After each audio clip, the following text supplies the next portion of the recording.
I am Princess Maya, the seventh daughter of the Kingdom of Luan. For the past 5 years, besides eating and planning my escape, I have focused solely on digging tunnels to flee this place. I know that my third brother, Prince Damien, is the hero of this tale. After he seizes the throne, I will be the example made to frighten others. Yes, I transmigrated into this story while still unborn. I remember every detail of the plot perfectly, but sadly, I am not particularly clever. I never thought about competing for attention or favor because I know I cannot win against anyone. I do not underestimate the cunning of those in this palace, nor do I believe that being a transmigrator gives me any advantage. My only goal from the start has been to live as quietly as a dried fish that everyone forgets about, passing this lifetime in peace. My birth mother, Lady May, was once a servant who unexpectedly became pregnant with me. When I was still in her belly, I often heard her rubbing her stomach and whispering, "Dear child, you must be born healthy. Whether your mother can escape poverty depends entirely on you." Even then I thought, "Sorry, mother. You are about to be disappointed." Sure enough, when I was born, the midwife had barely begun to say congratulations when she saw I was a girl.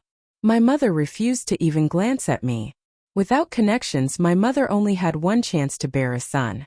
My arrival filled her with bitterness. Since then, I have lived without a father's attention or a mother's warmth. Thanks to giving birth to me, my mother was promoted to the rank of consort. If I were her, I would not have been so foolish. Even as just a princess, I am still royal blood, someone she should have cherished and nurtured.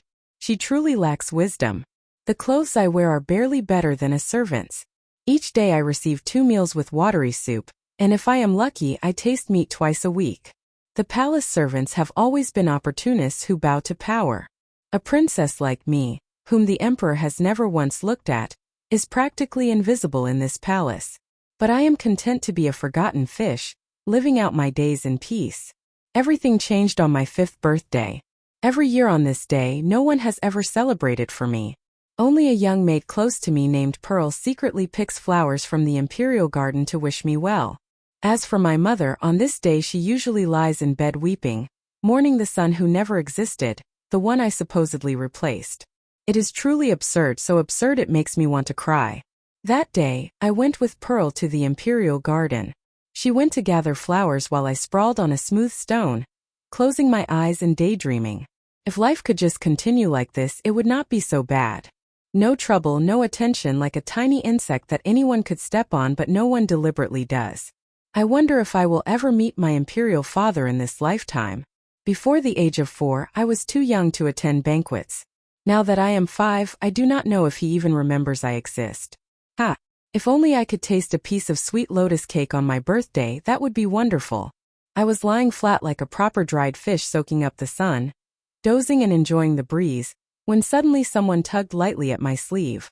I opened my eyes to see a small eunuch.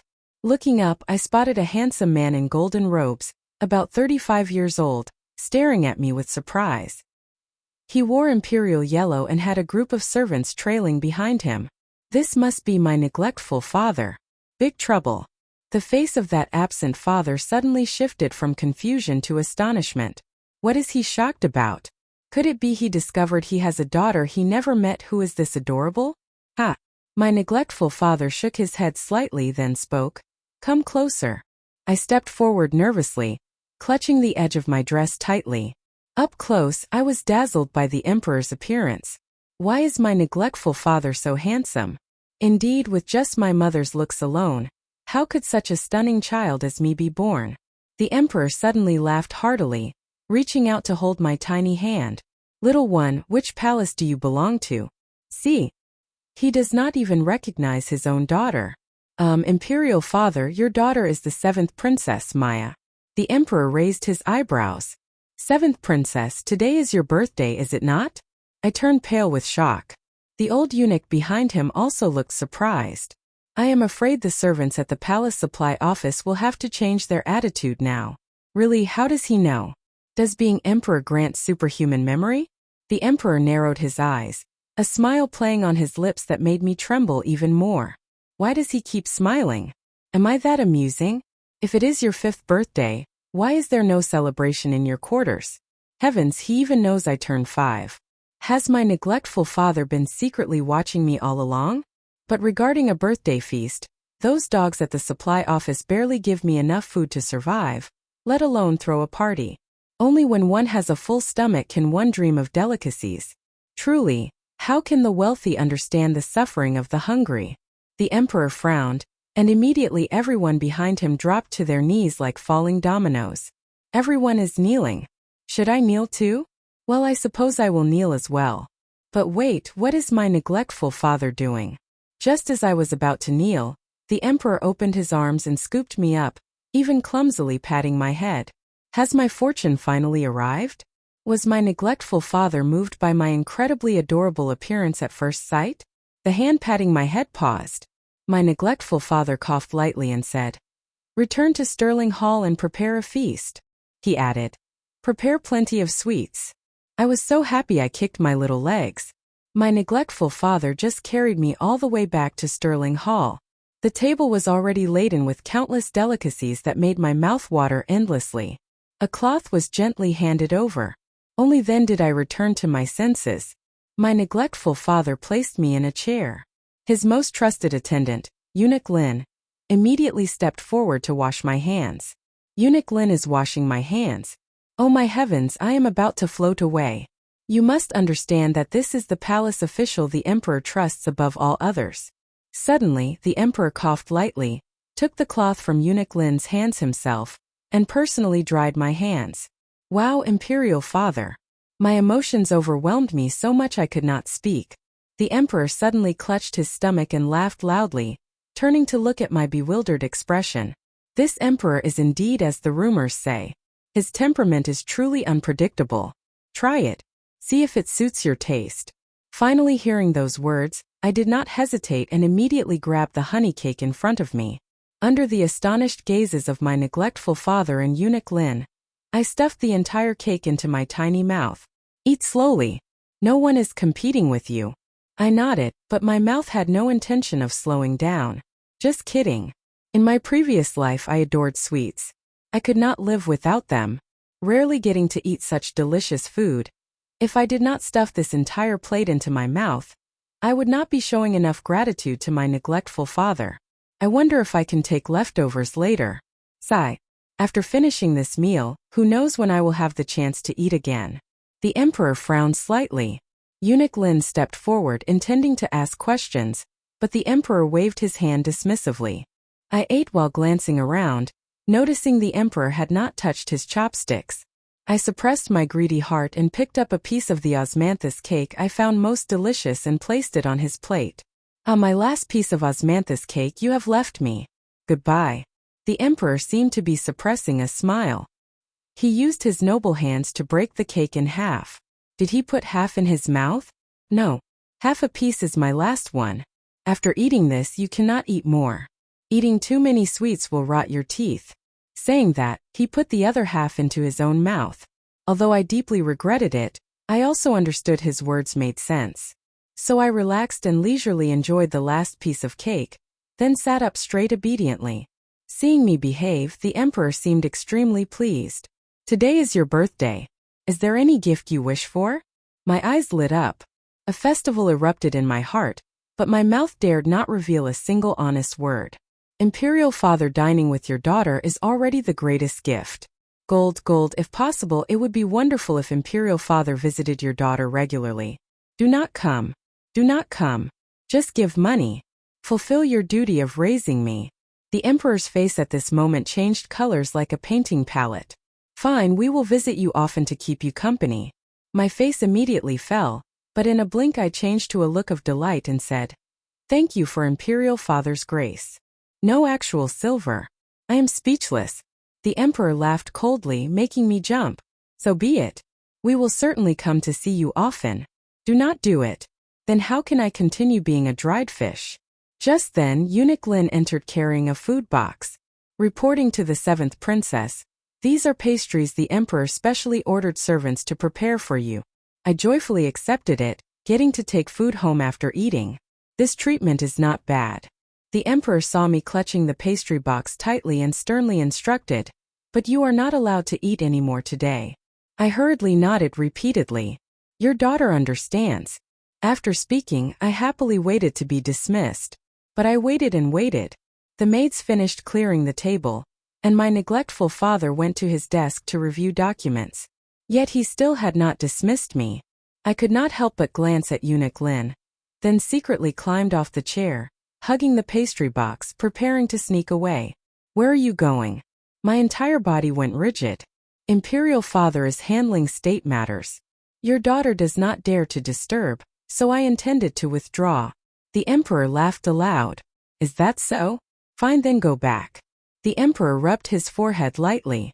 Reviewing documents is quite exhausting. After I withdrew, he turned to ask Eunuch Lin. Investigate what kind of fish a dried fish is. I hugged the pastry box and skipped back to my quarters, but my happiness did not last long. My mother had sent her personal maid, Lotus, to summon me. There is trouble now. I stored the pastry box safely, then led Pearl to my mother's small hall. As soon as I entered, I quickly sat down in a chair and spoke up. Mother, why did you call me here? My mother seemed displeased with my behavior. She frowned and asked, is this how a princess behaves when meeting elders? I nodded. I understood in my heart. Someone must have reported the news, and she saw a glimmer of hope for bearing a son again. My mother and I stared at each other for a long while. After some time I heard her speak. You must know that because of giving birth to you, your mother lost a son. I sneered inwardly, my face not bothering to hide my irritation. Now that I am 5 years old, I can completely separate and live in my own courtyard. My words naturally do not need to be overly cautious anymore. Mother speaks strangely. From the moment I appeared in your belly, it was destined to be me. I hope Mother stops deceiving herself. My mother's hand trembled. She pointed a silk handkerchief straight at my face. After all, this was the first time I dared to defy her. How dare you be so rude? Kneel down. Saying that, she took a few steps forward, grabbed me and pulled me down to kneel on the ground. In that direction, a memorial tablet for the deceased was placed. I was stunned. This mother is truly bold. Daring to set up a private memorial tablet in the palace is truly seeking death. No, my dried fish life absolutely cannot be ruined by her. I must find a way to escape this place. It is all your fault. Kneel down and apologize to him immediately. Needless to say, I knew who he was. It was the son Lady May imagined. Does she think she can bully me because I am young and weak? I suddenly lunged forward as if I could not kneel steadily and crashed straight into that wooden tablet. Crash. Want me to kneel? No way. No, you wicked child. What have you done? Do you want to harm him a second time? Before she could finish her sentence, she fainted amidst Lotus's scream of terror. I stood up calmly. It seems her illness is not light. Pearl, go invite a royal physician to examine her and also check if she is suffering from some kind of delusion. Having said that, I dusted off my bottom and went back to my small hall. Even dried fish have their own principles. If I want to eat my fill and wait for death in peace, I must first eliminate the troublemakers. Even if she is my biological mother, she has never raised me for a single day. If she does not leave me alone, then do not blame me for being ruthless. Night fell. I sat playing with a wooden puzzle Pearl made. In my heart, I silently thought about who was celebrating and who was grieving in this palace today.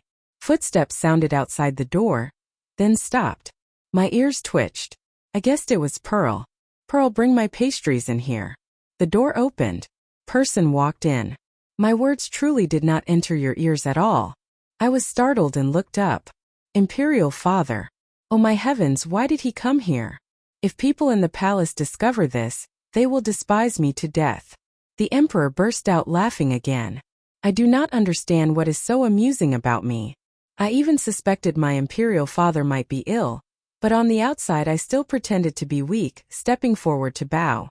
My mother just heard the news and rushed to greet the Emperor. Her eyes were so delighted they were about to fly off her face. That mother must be thinking her son has hope again. TSK. If she really gave birth, perhaps she would not hate me anymore or even forget me. That would be wonderful. The Emperor was about to tell me to rise, then stopped. He glanced at Lady May, who was still kneeling on the ground, then walked straight toward me and picked me up with one arm. We ask you, why did you not listen to us? Your daughter knows she was wrong. I just wanted to reward myself with one piece before sleeping. If you had not come, I would have finished eating and rolled onto the bed to sleep by now. The emperor ordered eunuch Lin to bring the pastry box up, took out a piece of lotus cake, and personally fed it to my mouth.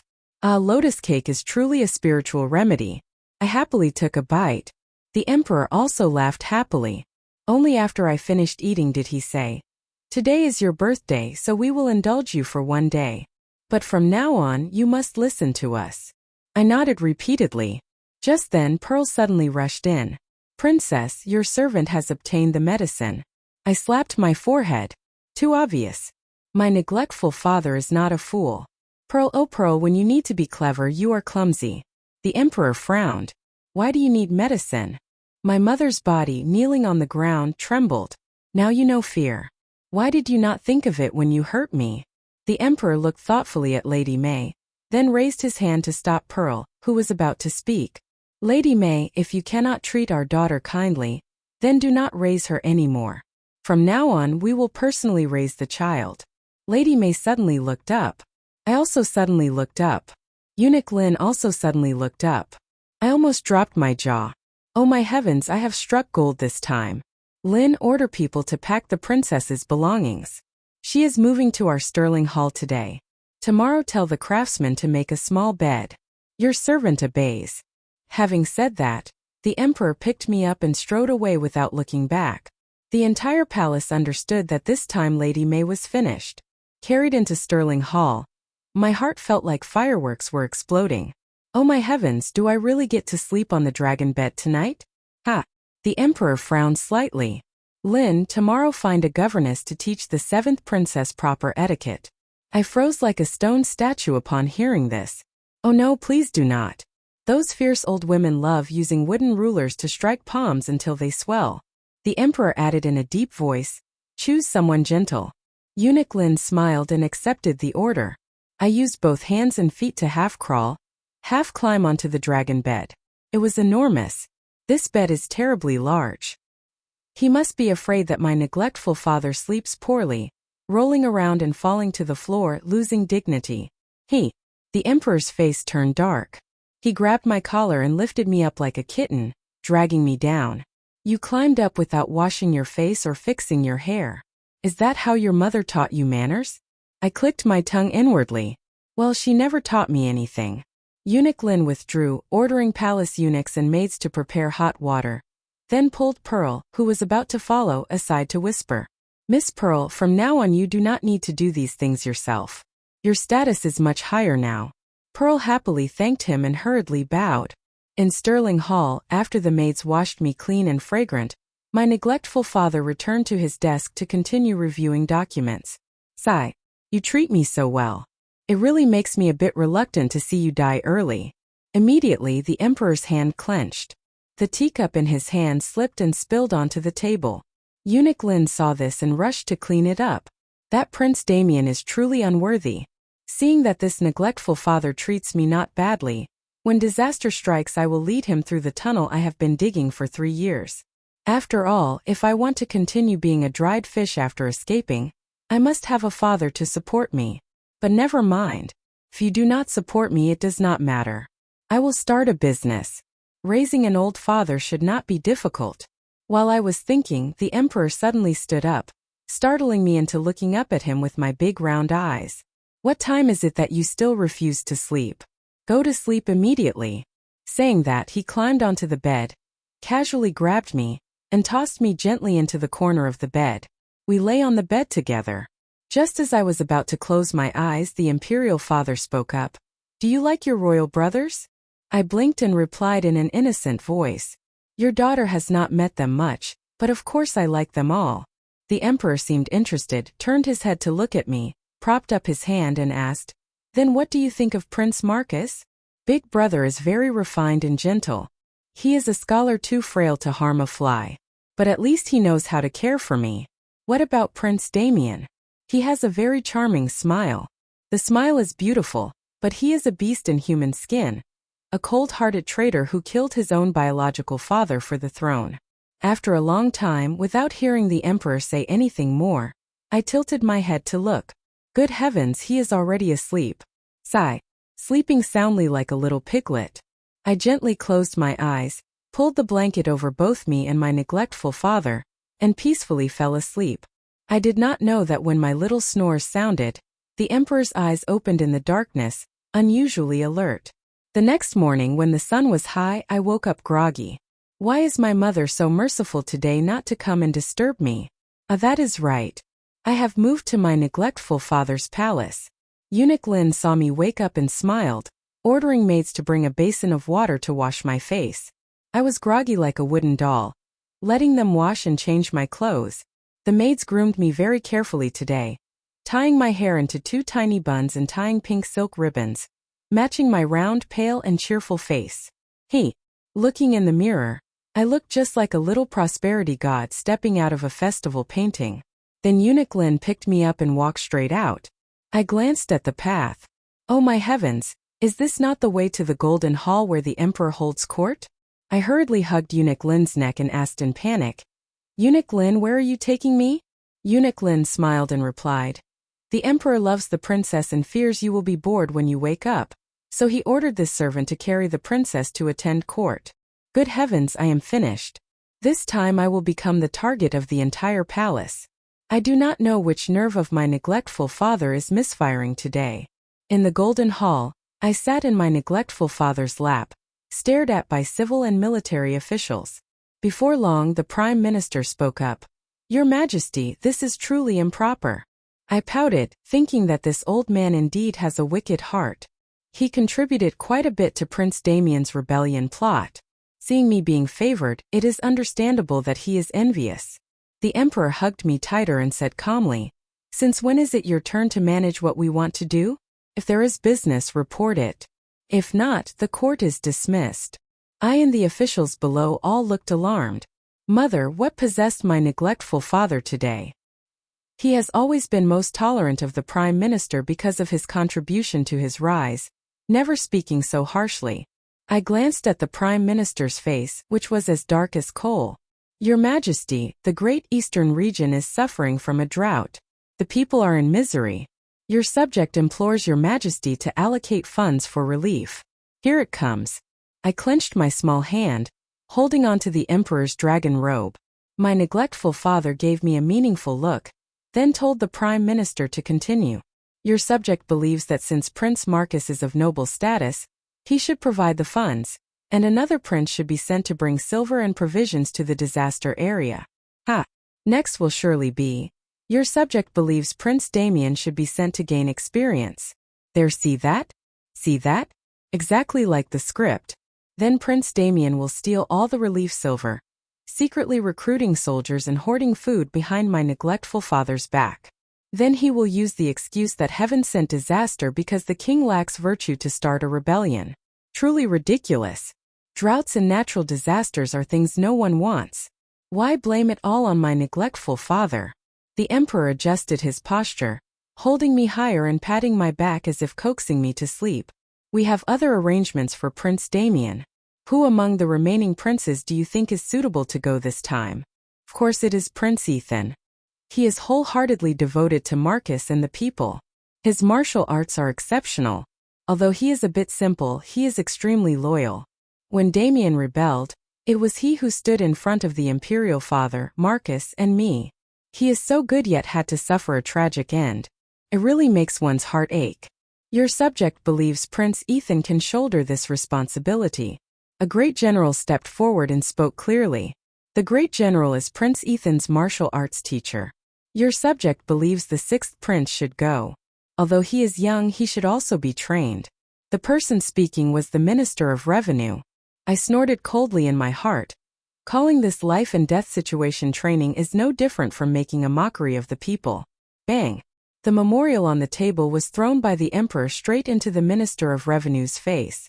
The entire court was terrified and knelt down in panic. The emperor stared down, his commanding voice echoing through the hall. Prince Ethan, hear the order. Prince Ethan looked bewildered, stepped forward, and knelt. Your son is here. We hereby order Prince Ethan to take relief silver and 100 wagons of grain, appointed as the imperial commissioner, to immediately depart for the east to provide relief.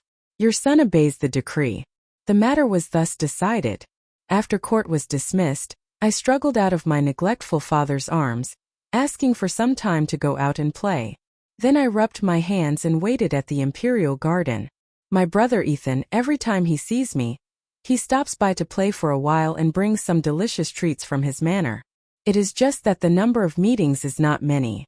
After all, Ethan is grown up, and entering the palace is not as convenient as before. But today he saw me in the great hall, so he will definitely come. My ears twitched. Sure enough, he came. Sister Maya. Brother Ethan. Prince Ethan hugged me and pinched my nose. Haha. Maya seems to have gotten plumper. Very good. Children must be chubby to be healthy. Look what I brought. Plum blossom cake specially prepared for you. Very fragrant. The box was not even opened yet, but the fragrance had already spread everywhere. I was delighted and ordered Pearl to take it. This time Ethan is going far away. I have prepared a protective gift for him. Damien was beaten to the opportunity and could not lead the army. I am afraid he will use underhanded tricks to sabotage. While no one was paying attention, I secretly stuffed a mini crossbow into Ethan's wide sleeve. I had to secretly collect materials for a long time to make this thing. I originally intended to keep it for self-defense. But unfortunately, now that I have been adopted by my neglectful father, there are eyes and ears everywhere. Keeping a weapon on me is inconvenient. I stood on tiptoe and whispered in his ear. Brother Ethan, this is a secret weapon I made myself. Use it to save your life in an emergency. It is very compact. Outsiders will find it hard to detect. Prince Ethan gently rubbed the wrist hiding the crossbow, then pinched my round face again. Good little sister. It is truly not in vain that I love you the most. Only much later did I know that small item actually helped Ethan snatch his life back from the jaws of death.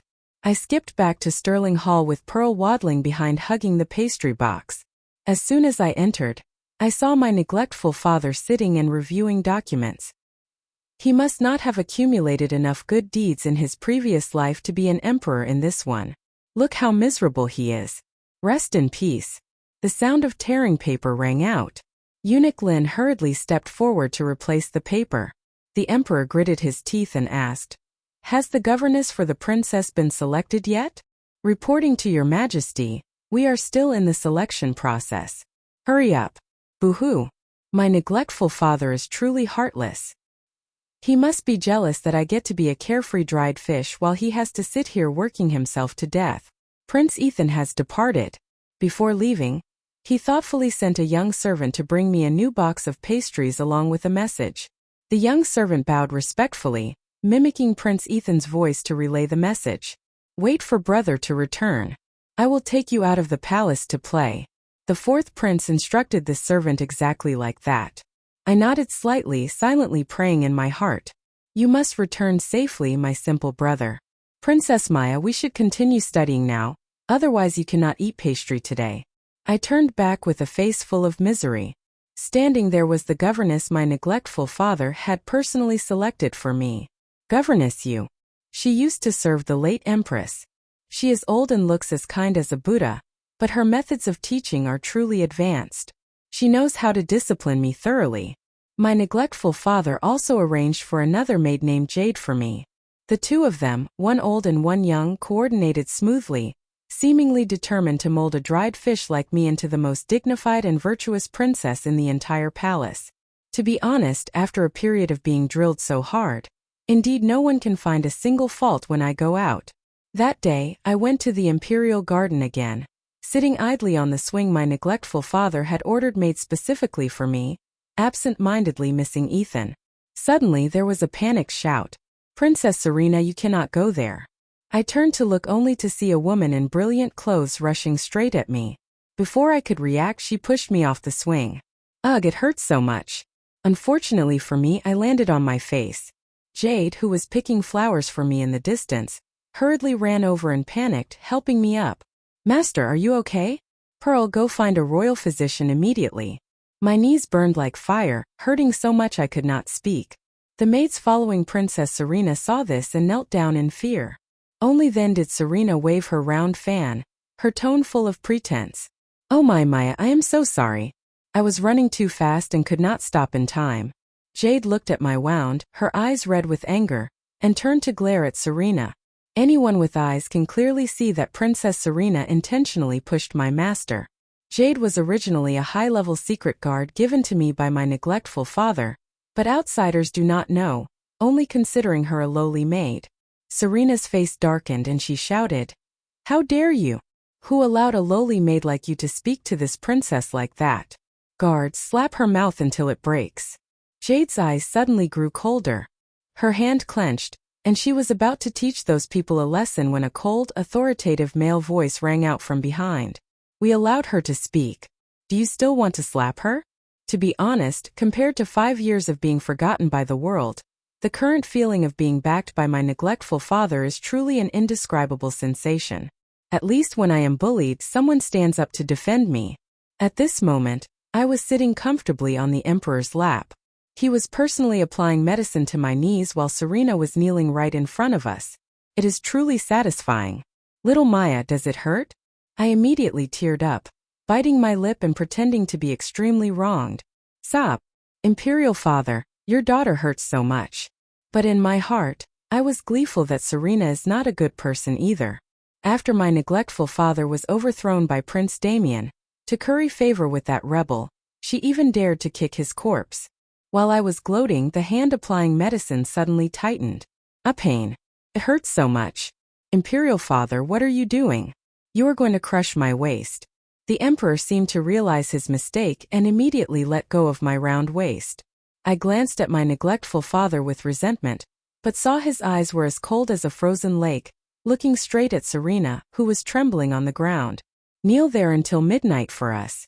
The servants serving behind felt chills down their spines and simultaneously drew in a breath of cold air. Soon the news spread throughout the palace like wildfire. "Have you heard the news yet? Princess Serena accidentally injured Princess Maya, and was punished by the Emperor to kneel until midnight. Heavens, is he backing her that much?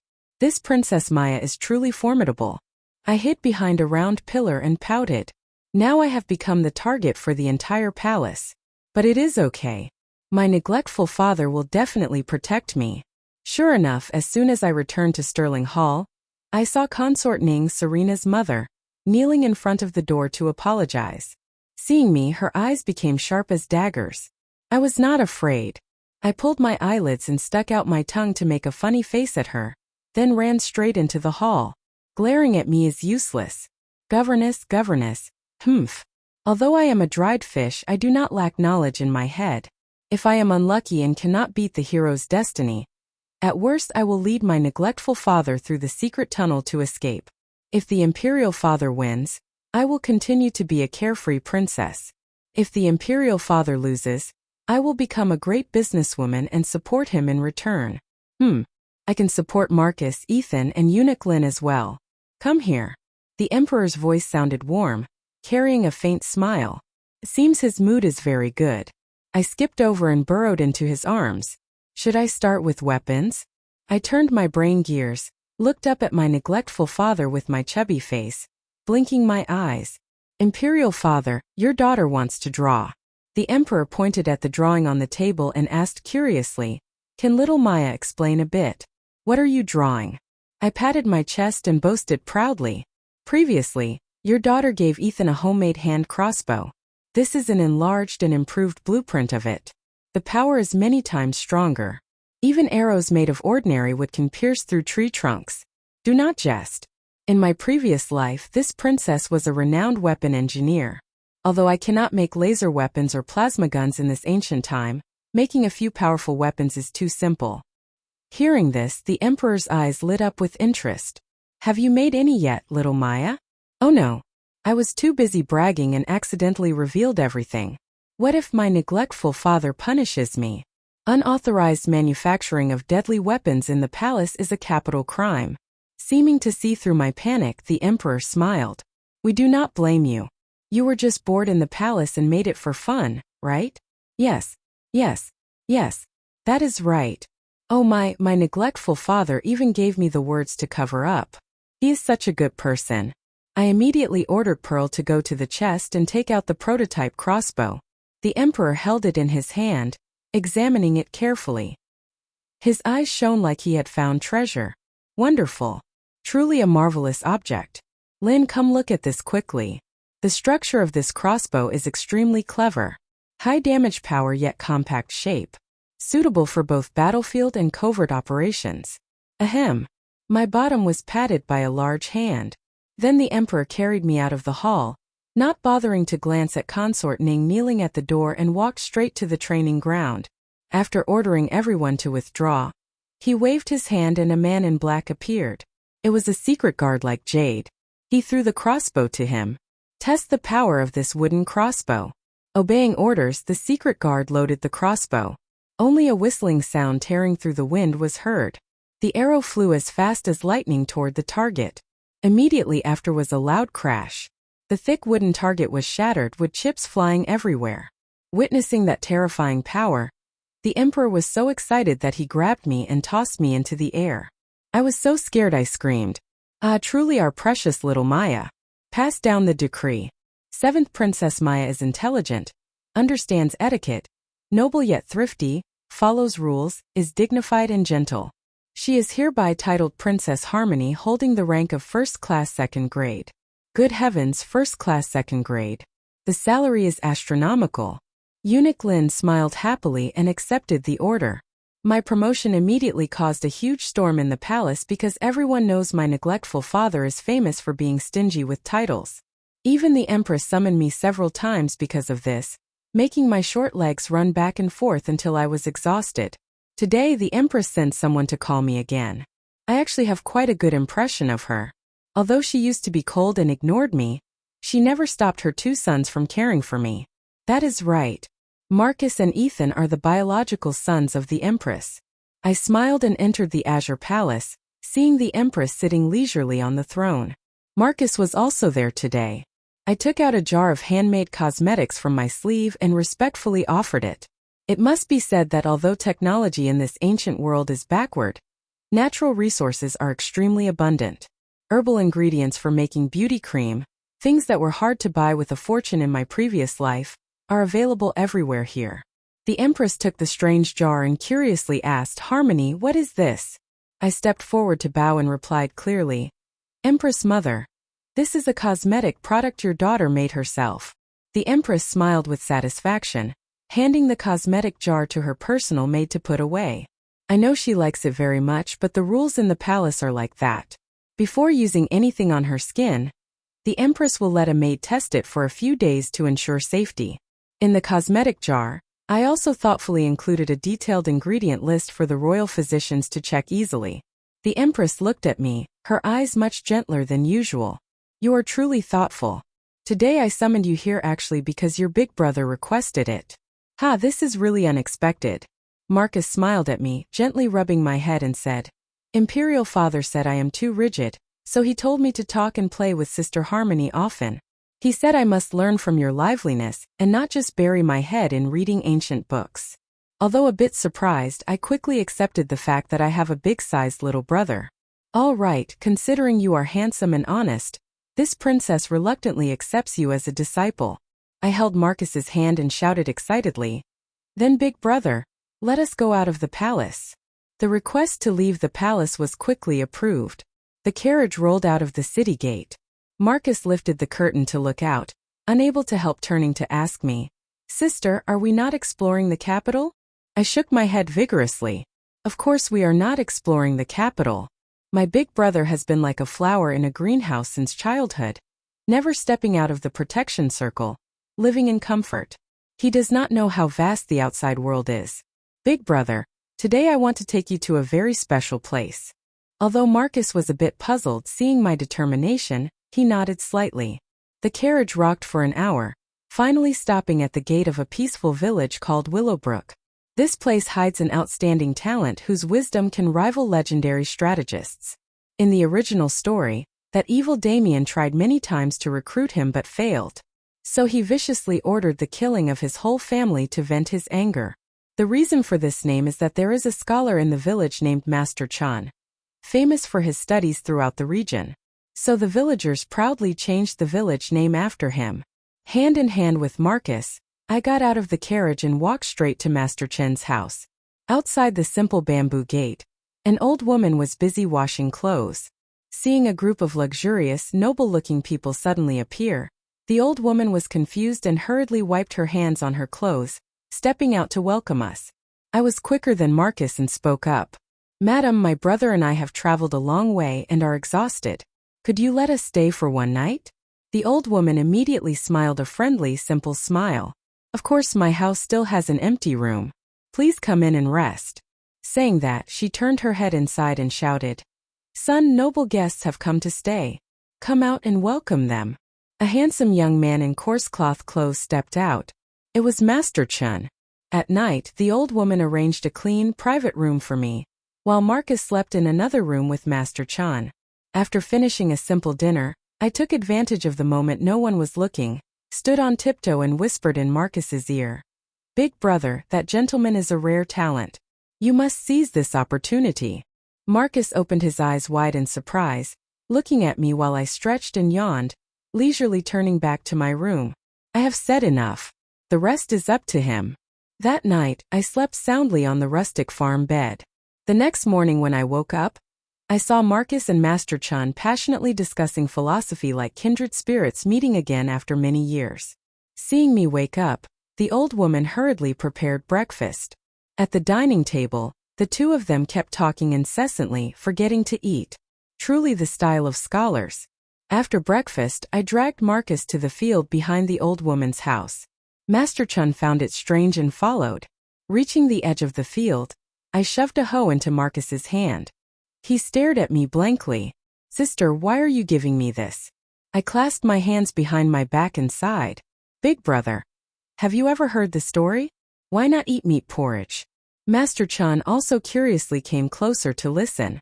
I cleared my throat, modified the content a bit to make it easier to understand and told it. There was once an emperor who, upon hearing officials report that the people were starving and had no rice to eat, naively asked, "If they have no rice, why do they not eat meat porridge?" How foolish that statement was. It is because those sitting high up have never personally experienced the suffering of the people yet rush to judge. It is truly inappropriate. Now you should go down to the field and hoe the land yourself, try to taste the hard work of the farmers. After finishing the story, I pointed to the field signaling him to go down while I of course found a cool tree shade to stand and watch. The two of them seemed to have their minds opened. Master Chin's eyes looking at me were full of admiration. "Brother, although your sister is only 5 years old, her vision is truly admirable." Marcus was also full of pride, patting his chest and boasting, "She is the smartest among us siblings." Having said that, the two of them went down to the field to work together, surprising the old woman and passing neighbors. My big brother is indeed a person of perseverance. Although he is a prince with a delicate body, just hoeing for less than the time it takes to burn an incense stick made his back ache and knees tired, unable to stand straight, but he still gritted his teeth and was determined to finish the farm work, not resting until it was pitch dark. That night, sitting on the edge of the field looking filthy, Marcus could not help but sigh. So this is how common people live every day. Finally, with sincerity, Marcus won over Master Chan. After he revealed his identity, Master Chan was both surprised and extremely grateful. It makes sense. Working under a legitimate prince who is also a kindred spirit and soulmate, who would not be moved to submit. Before leaving, I tugged at Marcus's shirt and reminded him quietly, "Big brother, if you want people to risk their lives for you, you must also take care of their families." Marcus understood and immediately sent people to bring Master Chen's elderly parents to his private manor to settle them, moving Master Chan deeply. On the way back to the capital, our group happily added 3 new members. Time flew by quickly like a shadow passing a window. Before long, winter arrived and heavy snow fell. Lately, the Emperor's face had been heavy. I knew it was because of Ethan. We had lost contact with him in the drought-stricken eastern region for over a week. I was so worried I could not eat or sleep, silently hoping the hand crossbow I gave him before he left would truly be useful. Although I was not religious in my previous life and did not believe in gods or spirits, for the past few days I diligently went to pray for Ethan every day. Seeing this, the Empress loved me even more than before. But I did not have the mind to care about that. I only hoped that my simple brother, who always secretly hid pastries in his sleeves to bring to the imperial garden for me, would return safely. That day, snow fell white across the sky, covering the ground almost up to my knees. Pearl rushed in from outside, panting while reporting the news. "Princess, good news. The fourth prince has returned." I immediately jumped up. "Ethan is back." Hearing that, I did not even have time to put on a cloak, just running straight through the snow. Ignoring the panicked maids and eunuchs trying to stop me from behind, I used my short legs to dash straight toward the golden hall. He loves me the most. My brother Ethan has returned safely. Covered in white snowflakes, I rushed into the great hall looking up. I immediately saw that familiar figure. Only now he seemed a bit more weathered and robust than before. "Brother Ethan." I screamed and threw myself into his arms like a small cannonball. Ethan immediately spread his arms and hugged me tightly. The moment that familiar warmth surrounded me, I could not hold back my tears anymore. They just poured down. It turned out, without realizing it, I had truly become accustomed to this era and considered these people my biological family. "Brother Ethan, boo-hoo, why did you only return now?" I was worried to death. Ethan clumsily patted my back, his voice gentle and tender. "Has your brother not returned safely now? Be good. Do not cry anymore. It hurts my heart. Harmony, if you are done crying, come here to us." The emperor spoke up, but I did not want to leave at all, stubbornly burying my face in Ethan's warm chest, shaking my head vigorously. Seeing this, Ethan looked up at the throne and smiled bitterly. "Please forgive me, imperial father. Your son missed home while away, and also wants to hold her a little longer." In Ethan's arms, I heard the whole story. It turned out that during this trip, Ethan encountered assassins and was ambushed. Thanks to the hand crossbow I gave him, he escaped death by a hair's breadth. All the accompanying guards sacrificed themselves. Only he survived. He was forced to hide, secretly finding a way to contact the general of the East. Because the relief supplies this time were the lifeline of the people, they absolutely could not be lost.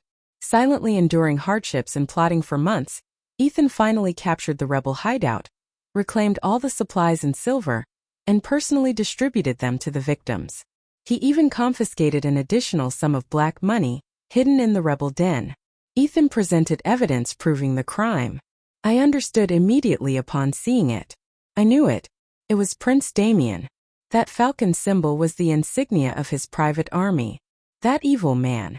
I really want to end him or try making a poison arrow to send him on his way. I do not know why, but the emperor gave me a sharp glance. He turned to Ethan and said gently, "You have worked hard on this trip. Now that you have returned safely, go back to your manor and rest well." Ethan clasped his hands and bowed. "Your son obeys." Then the emperor waved his hand for us to withdraw. Ethan carried me out of the hall.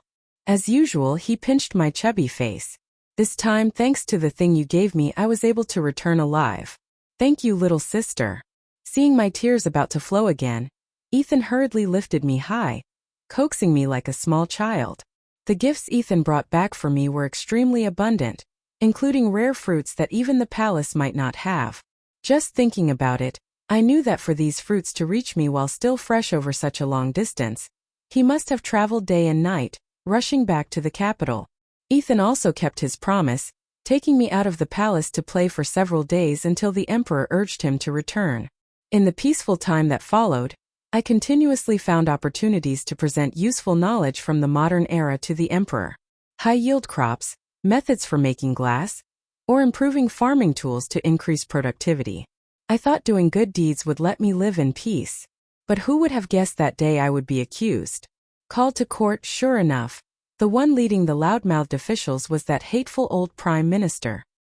He pointed straight at my face, screaming in the middle of the court, "Your Majesty, the seventh princess is definitely a demon reincarnated. Your Majesty has been bewitched by this demon. We must execute the seventh princess to remove this harm from the country." I adjusted my clothes and walked slowly into the hall. The emperor's face was pitch black, his hands clenched as if trying to suppress his rage. "Sir, does being intelligent ahead of the times mean one is a demon? If so, you can rest assured someone like you is definitely not a demon."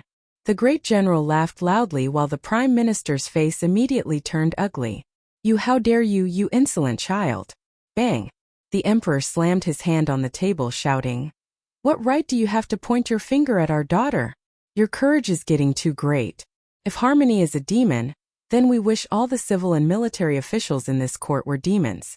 A demon who thinks for the common people, who is devoted to the kingdom. What is there not to respect? We know better than anyone in our heart.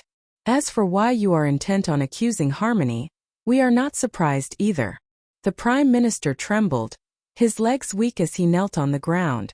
With my sharp eyes, I saw him secretly exchange a glance with Prince Damien standing in the row.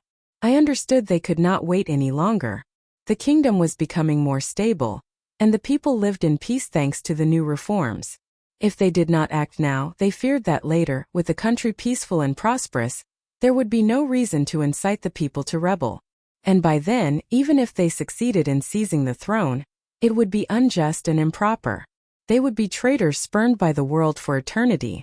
Sure enough, as I predicted, that day I was still curled up in my warm blanket, sleeping in, when I was suddenly scooped up by Jade, tucked under her arm along with Pearl, and we ran straight to the Golden Hall.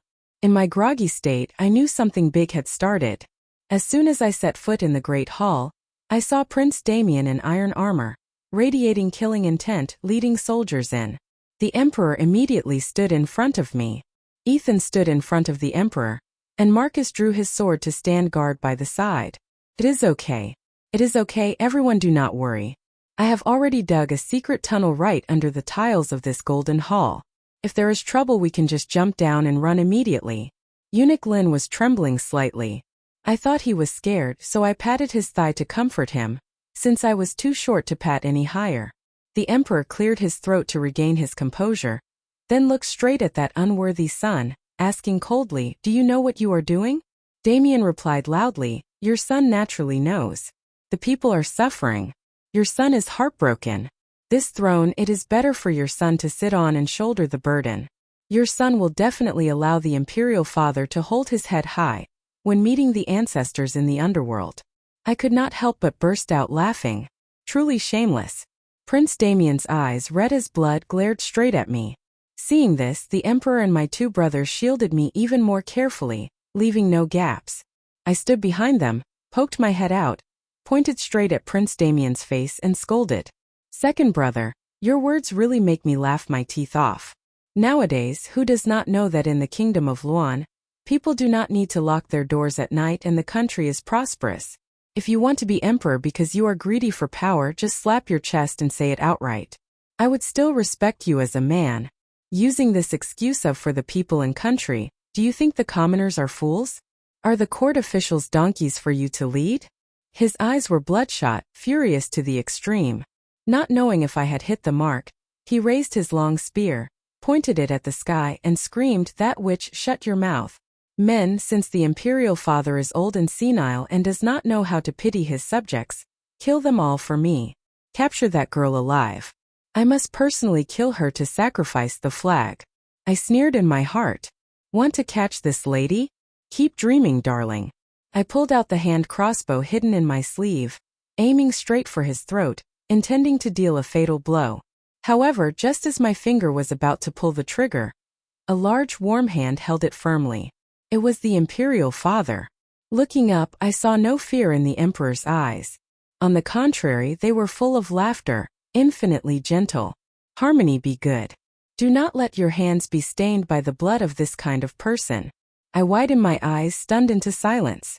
How did the imperial father know what I intended to do? I only saw him gently wave his hand. Whoosh, whoosh. A row of black-clad secret guards jumped down from the roof beams like ghosts.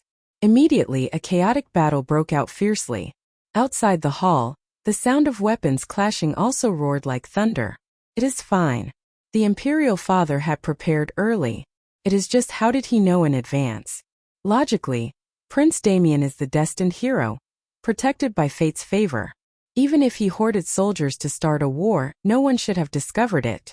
I thought and thought but could not understand, feeling a bit regretful in my heart. The 2 tunnels I had worked so hard to dig all this time turned out to be useless. What a waste of effort. Sigh. The Emperor suddenly laughed heartily, turned to hug me and said, "The battle is over. Will you take us to see your secret tunnel? The fruit of your hard work." In an instant my whole body froze, my soul flying away in terror. The emperor had won completely. Yet I stood there petrified like a statue. The imperial father could always hear my inner voice. I wanted to cry but could not squeeze out a single tear. Most of the words I thought in my head were disrespectful, treacherous, or even cursing him profusely. From that moment on, I tried every way to avoid the emperor. It was truly too terrifying. Being next to someone who knows exactly what you are thinking, how can one function? I decided to escape. I would flee the palace through the very tunnel I had painstakingly dug years ago. Being a princess is truly not easy. Fortunately, over the years, with the foresight of a dried fish, I had saved up quite a bit of silver for self-defense. That night, the moon was dim and the wind was high. Truly the perfect time to escape.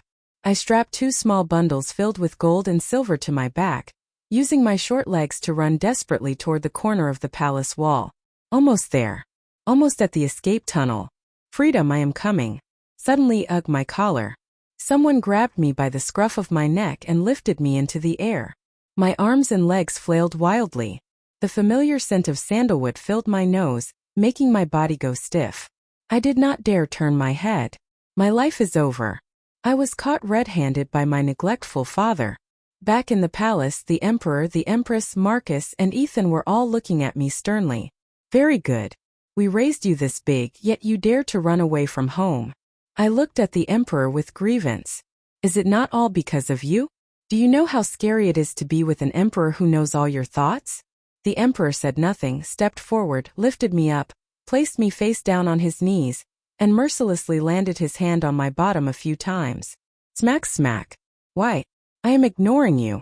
You still dare to ignore us? Saying that, he waved his hand, signaling the empress and my 2 brothers to leave. In the large room, only I and that neglectful father remained. The atmosphere suddenly softened. The emperor helped me up and wiped my tears. His voice suddenly became unusually warm and deep. Harmony, we truly owe you an apology. From the moment you were born, we never paid attention. Later, bringing you to Sterling Hall was only because we discovered we could hear your inner voice, finding it interesting. We admit we once intended to use you. We were wrong, but the favor we showed you afterward was all sincere, without a word of lies, nor for any other purpose. We swear by this entire kingdom to the heavens. We truly want to be a good father to you. Can you forgive us? I looked at him, my heart a mess of emotions. Finally, okay. After all, he used the whole kingdom to swear a guarantee. 10 years later, Prince Marcus officially ascended the throne as the new emperor. My imperial father retired to become the retired emperor to enjoy his old age. And I was titled the first-rank princess of the state, a status beneath only one person and above 10,000.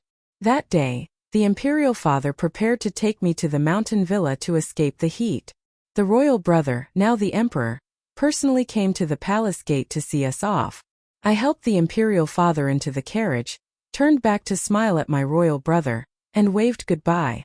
Looking at his face, exhausted from state affairs, I silently exclaimed in my heart, "Sigh, big brother, you must have created some bad karma in your previous life to have to be the king in this one. Look at you, more miserable than a dog, working day and night, your eyes dark with circles, so pitiful." From inside the carriage came the retired emperor's hearty laughter. I had already crawled into the carriage, so I did not see the new emperor's body outside suddenly stiffen. "Little servant, did you just hear what my royal sister said? Reporting to your majesty." This servant did not hear the princess say anything. 15 years have passed since that chaotic rebellion day.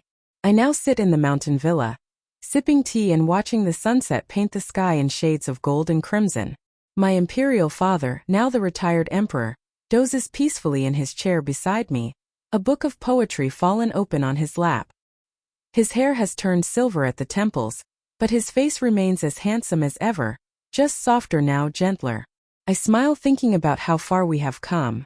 That frightened little girl who only wanted to be a forgotten dried fish had somehow become the most celebrated princess in the kingdom's history. Not because I sought glory, but because I remained true to myself. Brother Marcus rules wisely from the capital. Under his governance, the kingdom prospers beyond anything the original story could have imagined. He visits us twice a month, always arriving with dark circles under his eyes and scrolls of state business tucked under his arm. I tease him mercilessly every time. Poor big brother, working himself to the bone while I lounge here eating pastries. Brother Ethan leads the Imperial Army now, though he still makes time to bring me exotic treats from his travels. Just last week, he sent a box of strange spiced cakes from the western regions with a note that simply read, "For my little sister who saved my life." I cried reading it. Some things never change. Master Chun serves as Marcus's prime minister, his wisdom guiding the kingdom toward a golden age. The old prime minister who accused me of being a demon was stripped of his title and exiled. As for Prince Damien, he lives under house arrest in a remote manor, his ambitions reduced to tending a small garden. Some say it is too merciful. I say every villain deserves a chance at peace, even if they squandered every other chance at goodness. My mother, Lady May, eventually recovered from her delusions. We will never be close, but we have reached an understanding. She lives quietly in her quarters, and sometimes I visit her with small gifts. Forgiveness is a process, not a destination. The Empress Mother passed away peacefully 3 years ago, surrounded by her sons and me. Her final words to me were, "Thank you for teaching this old woman that love is not about blood, but about choosing to care." I held her hand until the very end. As for me, I never married. Suitors came from every corner of the kingdom, princes and scholars and warriors alike, but none of them interested me. Why would I trade my freedom for a gilded cage? I have my family, my pastries, my books, and my peace. What more could a dried fish want? My imperial father stirs, opening his eyes slowly. He looks at me and smiles that warm smile I have come to treasure. "What are you thinking about so seriously, little Maya?" I grin mischievously. "I was just thinking how lucky you are that I decided to forgive you for eavesdropping on my thoughts all these years." He laughs, that same hearty laugh that first warmed my heart 15 years ago. Lucky indeed. If not for your noisy inner voice, this old man would have missed out on the greatest treasure of his life. "Flattery will not get you extra dessert tonight," I tease. "Worth a try," he replies with a wink. We sit together in comfortable silence as the sun dips below the mountains. Somewhere in the distance, I hear Pearl and Jade bickering about which tea to serve for dinner. Eunuch Lin's calm voice mediates their dispute. The sounds of home, of family, of the life I never dared to dream I could have. In my previous life I was alone, surrounded by technology but starving for connection. In this life I found something infinitely more precious. I found people who heard not just my voice but my heart. The original story was supposed to end in tragedy, with the disposable princess executed and an emperor overthrown. But we rewrote that fate together, one honest thought, one shared meal, one act of love at a time. I look at my imperial father, now dozing again, his hand resting near mine. I gently place my hand over his, feeling the warmth of his palm. "Thank you," I whisper, though I know he cannot hear me. "Thank you for listening. Thank you for choosing me. Thank you for teaching me that even a dried fish can become someone's treasure." The wind carries my words away, and somewhere in my heart, I feel that the universe heard them. My story, which began with a desperate wish for invisibility, ends with gratitude for being seen. And truly, what better ending could there be? As the first stars begin to appear in the darkening sky, I lean back in my chair, utterly content. Tomorrow, Brother Marcus will visit with more complaints about paperwork. Brother Ethan will probably send another food package.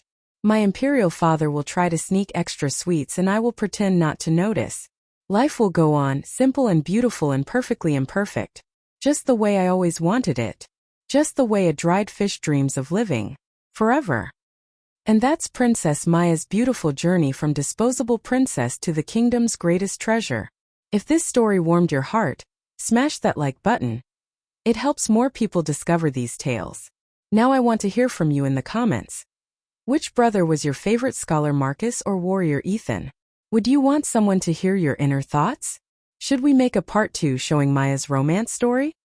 Subscribe to our channel and hit that notification bell, so you never miss our next emotional tale. See you in the next story.